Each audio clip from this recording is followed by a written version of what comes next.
Beyond the headlines. This is World Insight.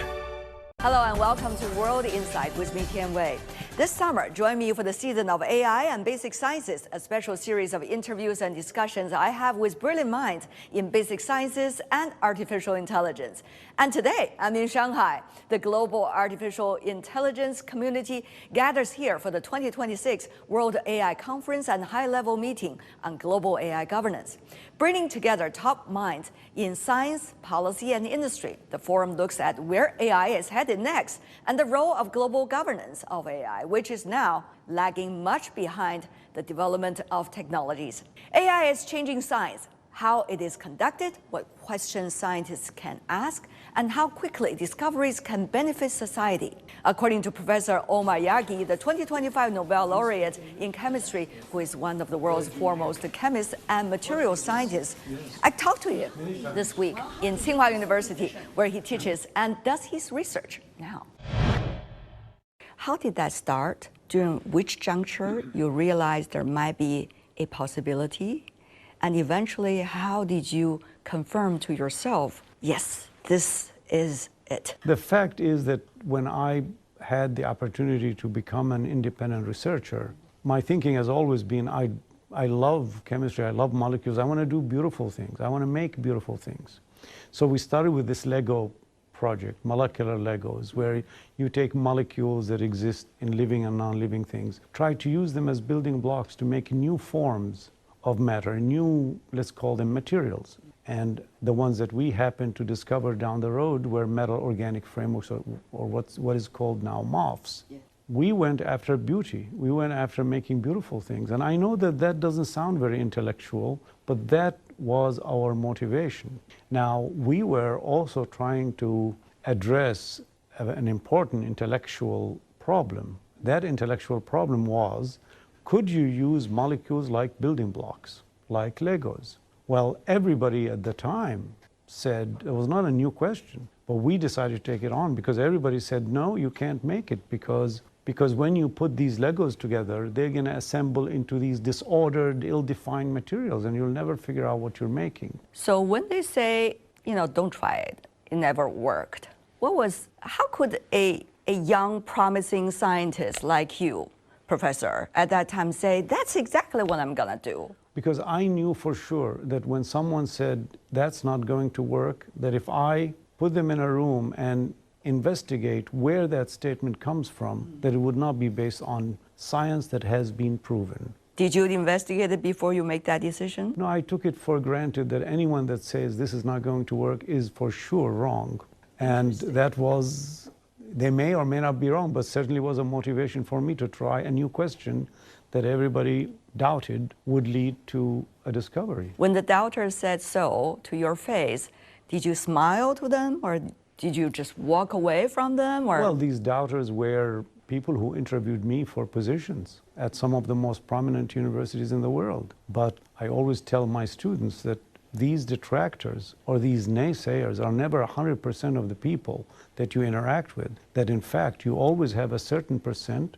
In the worst case scenario, there may be few percent of the people you meet who are believers in what you're doing, who can see the vision that you're trying to express, and who believe in the power of pursuit and research and the power of science in making things real. And now you can do beautiful things.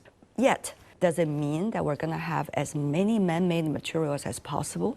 If you can imagine it, it can be made. So imagination is the only limit? Imagination is the only limit. So because we've developed a chemistry that works. If you give me a bunch of building blocks, yeah, I can assure you that we will make it or make something just as fantastic as it is. What does that mean for the other sciences? And what does that mean for the future of chemistry? Because it seems that down the road we're going to discover a lot of new things. New things are the basis of civilization.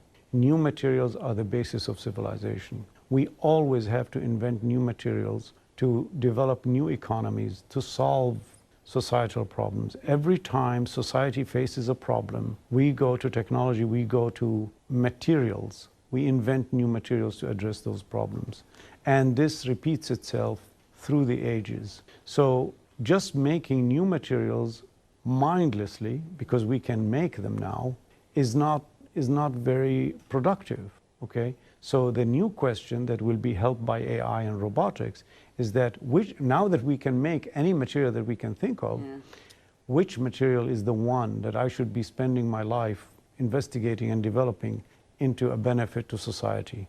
What do you think that answer should be, at this moment at least? Well, I think that we go back to the students that you were talking to. They were concerned about the role of chemists, the role of scientists in the future. I think we're going to need a lot more of them because we can make a lot more. And we need armies of these students, armies of researchers to try to learn the science and develop the science of selection.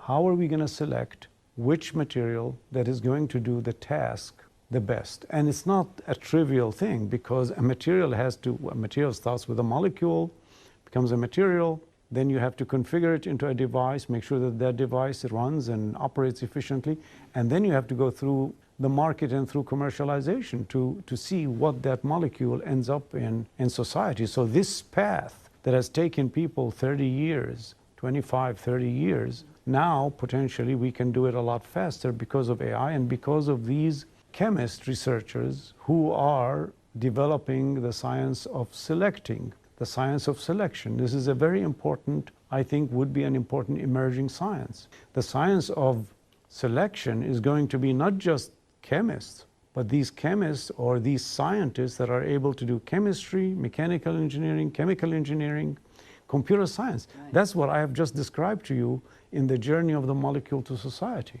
There are a lot of questions being asked when AI is becoming the daily headline, more about what is human being rather than what is AI. So I would also like to ask a scientist as you, what is human being to you as a scientist, as a chemist? What do you think you can do for the betterment of human being? I think AI for science or science for human being, so to speak. Well, I think AI and robotics and all these new technologies will not change what constitutes good science or bad science. Interesting. Good science is based on observations that become facts through rigorous experimentation and through rigorous examination. It has to be reproduced many, many times, and it has to be verified and validated before it becomes a fact that others can build on. This will not change. Our values about making judgment, about ethics, will not change, should not change.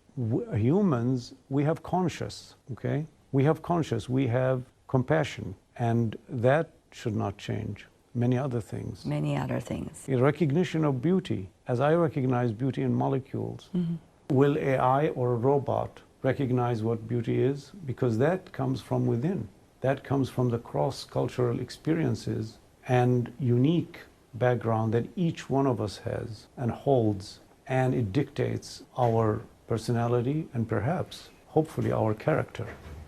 I was talking to some of your PhD students right before our talk. They were very excited, but they were a little bit, shall I say, timid in posing some questions to you. So on behalf of them, I would love to ask you some questions. Sure. For example, there's AI.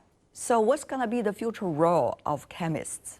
Well, I think that we're going to need more chemists because I think AI is generating great abundance. For example, the chemistry that we developed with molecular Legos, as you call them, it's leading to hundreds of thousands of new compounds that have been made. But also the possibilities are like 10 to the 3,000, 10 to the power 3,000. That's 10 with enough zeros from here to Beijing airport. Okay, those are truly infinite possibilities. So in this world of abundance, the answers, we have many answers.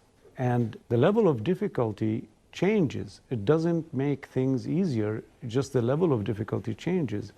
And so for chemists, the difficulty will become what are the key questions that we need to ask, right? Because those key questions are more important than ever. And it is these questions that we will spend our lives trying to answer. So then everything that we do is going to be based on the quality of the questions that we ask in the age of AI. Then there are a lot of other things. For example, searching for the facts, trying to figure out what is fact, what is fiction, what is fake.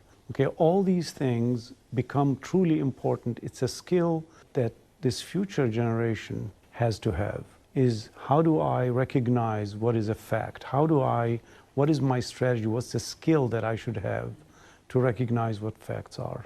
I'm sure they are standing on your shoulders. And therefore, do you have any advice for them as to what is the best way to understand facts from fiction? Well, I think you should not be afraid to ask questions. When you're presented with information, I think it's important to ask questions about it. What is the source? We do this in science. This is no different than the very science that these chemistry students are learning in the lab. When you make an observation, you don't just accept that observation as a fact. You first have to verify it, and typically we have to verify it at least 3 times to make sure it's reproducible. Then you have to validate it by asking, why is it this way? Okay, how can I characterize it using different techniques? Okay, so you're trying to be rigorous as to proving to yourself that what you observed is a fact rather than something else. And you do that through asking a lot of questions about it and through making sure that you characterize this observation and you understand it the best. So science, and the same as facts, begins with doubt and questions. And this is really the fun part about science.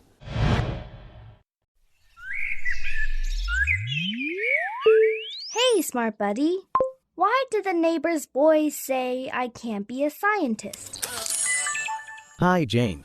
Around 30% of scientists in the world are women.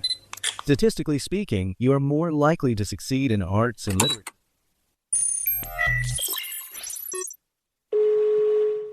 Your customer service has been outrageous!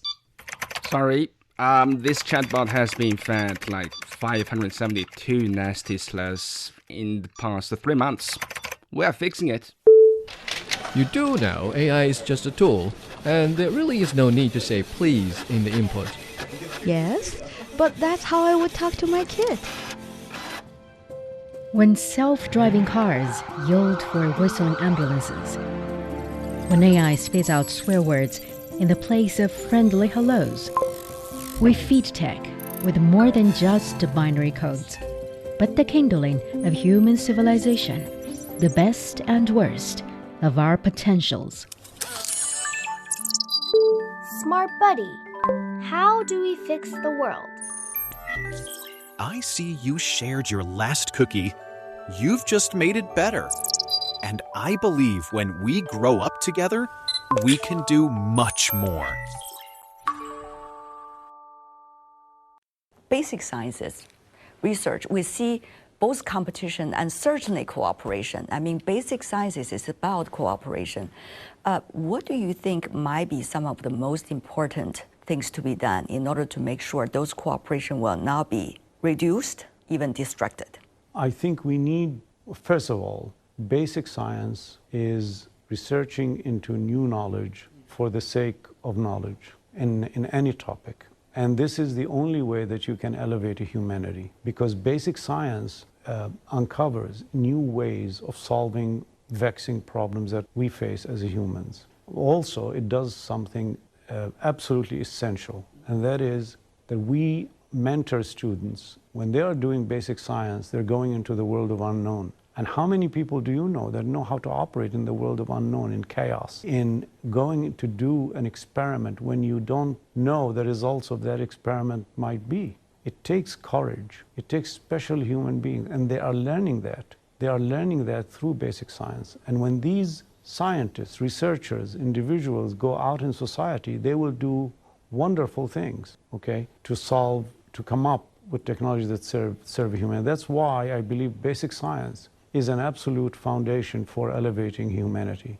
And it is, for an enlightened society, it should be one of the highest priorities is to fund basic science. This is the way we progress, and this is the seed of all innovations, is basic science. So, basic science is not easy to do. It's difficult and it's expensive. And we have proven, it takes patience. It takes patience. But we have also proved over and over again that the most successful environments are the ones where people from around the world mix to do an experiment, okay? So mixing together, being able to talk to people from other cultures, debate, people that think in a different way, is absolutely essential to sharpening up the mind and seeing different ways of solving problems. And the current system of higher education is becoming complicated by geopolitics. And I think we need to make sure that science is never politicized. I have some critique of the current system of the university. The university meaning universities anywhere in the world. That's the system of university as we know it, is that our knowledge and acquisition of knowledge is very centralized. We wait for talent to come to us, or we recruit talent from around the world, but yet we do not have enough positions to fill what otherwise is an almost infinite talent.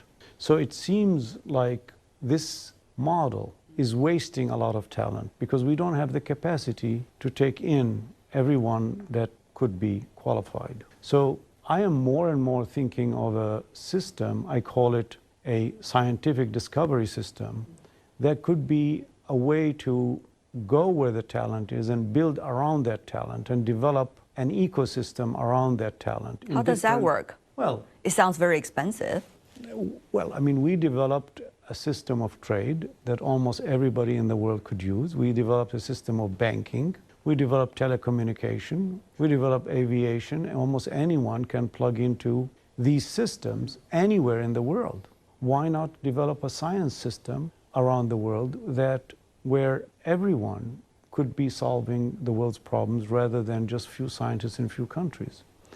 And AI and robotics are going to help us connect the world a lot better, to have a more connected science, to have a system that anyone, anywhere can plug in and start learning how to do experiments, how to think like a scientist, how to focus on facts, how to decipher what is fact versus fiction, to study, to improve their mind, and ultimately to improve their environment. That sounds like a perfect plan.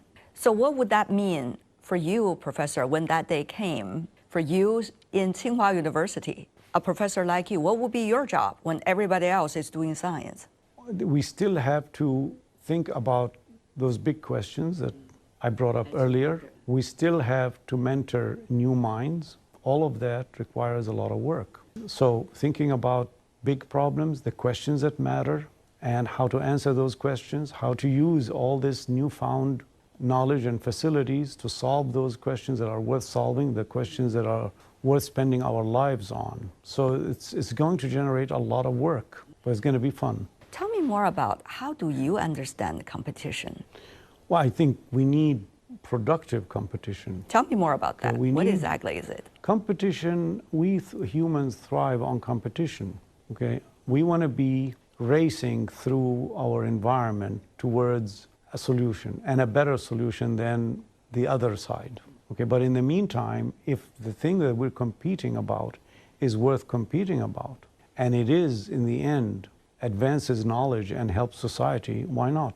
That's a healthy competition. What is the thing that worth competing about, in your view? Acquisition of knowledge, advancing the knowledge of humanity, the business of acquiring knowledge and improving the minds of what I call emerging scholars through that. That is our best asset, are these generation of emerging scholars who are going to solve future problems. But it seems that there's less of an open-minded world these days compared to, let's just say, at the height of the globalization. How do you as a scientist see that phenomenon? I'm not really sure whether we have more closed-minded people today than we did 100 years ago. We just know more because we're more connected. Mm-hmm. I don't mind it. I mean, I think we should have various leanings, various beliefs, because it allows us to compare. The comparison is very powerful in making advancements.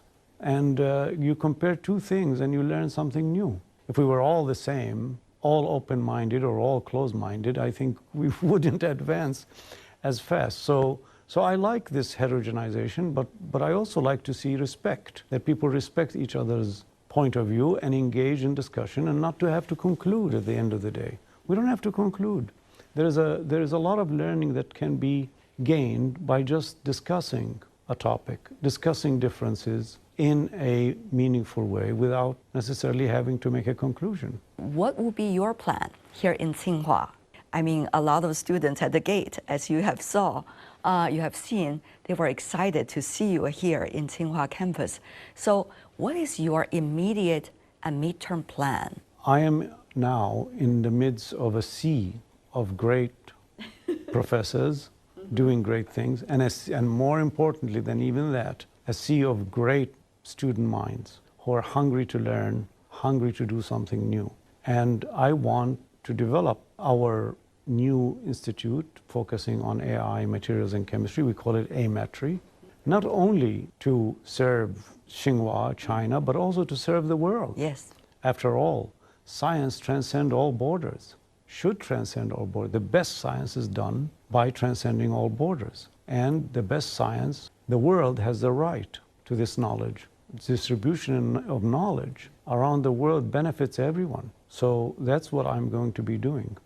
So in the immediate future, I want to build up my group, identify those students and faculty that I want to collaborate with, and it's a very exciting process. Have you already beaten some of them? Oh yes, we already have quite a few interviews, discussions with faculty and students, and we've even identified at least 15 to 20 people that and it's only been a couple of weeks. You're very efficient, I have to say. Well, we have to do things, we have to move fast. Yeah, we have a lot of urgent problems on our planet. You almost think about every sector of society has a major problem. And a lot of those problems actually can be dealt with partly by what you are doing, whether it's clean energy, whether it's new materials in different areas. All these are having to do with you. So a lot of responsibilities too, Professor. There's a lot of responsibility. We have, for example, in my research, most prominently is climate. Climate is a big issue. Look at the extreme weathers we're experiencing around the world these days. Yeah. So it's affecting the lives and livelihood of people around the world, including here. I mean, it's a big problem. So, well, I think the other major problem is how to deploy AI in a fruitful way, in speeding up what we do, and ultimately helping us ask questions that are much more important than the ones that we may have come up with without AI. So this is very important, because this is going to not just solve problems faster and better, but also maybe allow us to make materials cheaper and maybe more greener. At the end of the day, it's to me, AI is going to help young people plug into science and the business of doing research and acquiring knowledge much more than ever before. Because in bringing AI to chemistry, to materials, you're modernizing a science, and you're making your science operate at the same speed potentially as what these young students are doing on their iPhone. Yeah. So we become more relevant in their lives and more attractive as a career option for them. So I think AI is going to have a lot of benefits in this regard. Before coming to this interview, I actually, off the record, have been talking to some of the big names, as you mentioned, the brilliant minds already teaching and researching here in Tsinghua. And many of them told me they would be very excited to interact with you, to see what kind of sparkle would come out. As I am with them, yes. Yeah. What kind of cross-subject areas are you looking at right now? To me, it took us 35 years to go from the molecule to society. And along the way, we learned that chemists, to get the molecule to society, you need to also be an engineer, a chemical engineer, a mechanical engineer, an electrical engineer, and a computer scientist. And if you really want to market your product and commercialize it, well, you need market, you need policy, you need economics, you need a lot of different things. So that's the future we will be living in. This is what I want to do. I want my lab to be intelligent in all these areas. Again, AI is a language that allows me as a chemist or as a material scientist to talk to an economist. That's a language that we both can communicate in, and so on, and engineering and all the other fields. So no longer will a chemist be confined to just knowledge about molecules, but rather a chemist would have knowledge of molecules and materials, but also a working knowledge with all these other fields where they can take their invention and put it in society in a meaningful way. From the refreshing cup of tea that starts your morning to the paper that you write on, the roots of many familiar parts of modern life can be traced back to ancient ideas. Join us on Made in Ancient China and discover how ideas born millennia ago became some of the world's greatest treasures. Made in Ancient China brings you stories of human ambition, inspiration, and connection. Now available on all major podcast platforms. And that's my exclusive interview with Nobel Laureate, Professor Omar Yaghi, on AI and chemistry. That's all the time we have for today. If you'd like to know more, search World Insight or check out our YouTube channel. Follow us on X and Facebook. I'm Tian Wei in Shanghai. Thank you for being with me. Bye for now.